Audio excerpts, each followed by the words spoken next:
ഹിമാചൽ പ്രദേശിൽ സ്ഫോടനം. സോളനിൽ police station പരിസരത്താണ് സ്ഫോടനമുണ്ടായത്. നലാട്ട് police സ്റ്റേഷന് സമീപമുള്ള കെട്ടിടത്തിലാണ് സ്ഫോടനമുണ്ടായത്. സ്ഫോടനത്തിൽ ആർക്കും പരിക്കില്ല എന്നുള്ള വിവരമാണ് ഈ ഘട്ടത്തിൽ വരുന്നത്.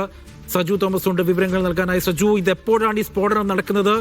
എന്താണ് അവിടെ നിന്ന് ലഭിക്കുന്ന നിർണായകമായ വിവരം?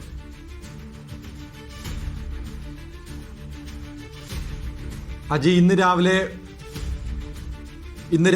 രാവിലെയാണ് ഇത്തരമൊരു സ്ഫോടനം ഉണ്ടായിരിക്കുന്നത്. ഏകദേശം 9:40 കൂടിയാണ് നളാഗഡ് പോലീസ് സ്റ്റേഷൻ പരിസരത്ത് ഒരു ഉഗ്ര ശബ്ദം കേൾക്കുകയും അതുമായി ബന്ധപ്പെട്ടുള്ള അന്വേഷണത്തിന് ഒടുവിലാണ് ഒരു സ്ഫോടനമാണ് എന്ന് ഇപ്പോൾ വിലയിരുത്തൽ വന്നിരിക്കുന്നത്. പ്രധാനമായും ഇതുമായി ബന്ധപ്പെട്ടുള്ള അന്വേഷണം ഇപ്പോൾ പുരോഗമിച്ചുകൊണ്ടിരിക്കുകയാണ്. പ്രത്യേകിച്ച് ഇവിടെ രാവിലെ തന്നെ ഫോറൻസിക്കിന്റെ സംഘം എത്തിക്കുകയും പരിശോധന നടത്തിക്കൊണ്ടിരിക്കുകയാണ്. അതായത് ആൾതാമസമില്ലാത്ത ഈ പോലീസ് സ്റ്റേഷന് മുൻപിലുള്ള ഒരു കെട്ടിടത്തിലാണ് ഇത്ര വലിയൊരു സ്ഫോടനം ഉണ്ടായിരിക്കുന്നത്. ആൾതാമസമില്ലാത്ത ഇവിടെ എങ്ങനെയാണ് ഇത്തരത്തിൽ വലിയൊരു സ്ഫോടനം ഉണ്ടായത് എന്നതുമായി ബന്ധപ്പെട്ടുള്ള അന്വേഷണമാണ് ഇപ്പോൾ പുരോഗമിച്ചുകൊണ്ടിരിക്കുന്നത്. പ്രത്യേകിച്ച് ഡൽഹിയിൽ കഴിഞ്ഞ മാസമായിരുന്നു വലിയൊരു സ്ഫോടനം ഉണ്ടായത്. അതുമായി ബന്ധപ്പെട്ടുള്ള അന്വേഷണം ഇപ്പോൾ പുരോഗമിച്ചുകൊണ്ടിരിക്കുകയാണ്. പ്രത്യേകിച്ച് കഴിഞ്ഞ ദിവസം രാജസ്ഥാനിൽ നിന്ന് 150 കിലോഗ്രാമാണ് സ്ഫോടക വസ്തു പിടിച്ചെടുത്തത്. മറ്റു സംസ്ഥാനങ്ങൾ ഇതുമായി ബന്ധപ്പെട്ടുള്ള അന്വേഷണം ഇപ്പോൾ പുരോഗമിച്ചുകൊണ്ടിരിക്കുകയാണ്. എന്തായാലും ഹിമാചൽ പ്രദേശിൽ ഇപ്പോൾ സീസൺ സമയമാണ്. ധാരാളം വിനോദസഞ്ചാരികളൊക്കെ എത്തുന്ന ഒരു സമയമാണ് ഇപ്പോൾ. അതുകൊണ്ട് തന്നെ ഇത്തരത്തിലുള്ള ഒരു സ്ഫോടനം ഉണ്ടായത് വലിയ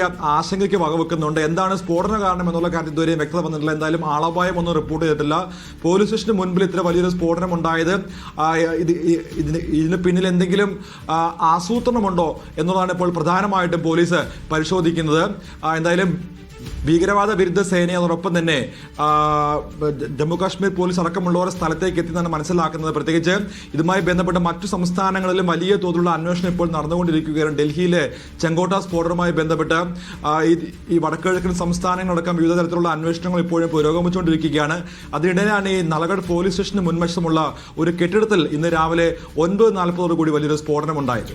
ശരി, സജു തോമസ് ആണ് വിവരങ്ങൾ നൽകിയത് ഡൽഹിയിൽ നിന്നും.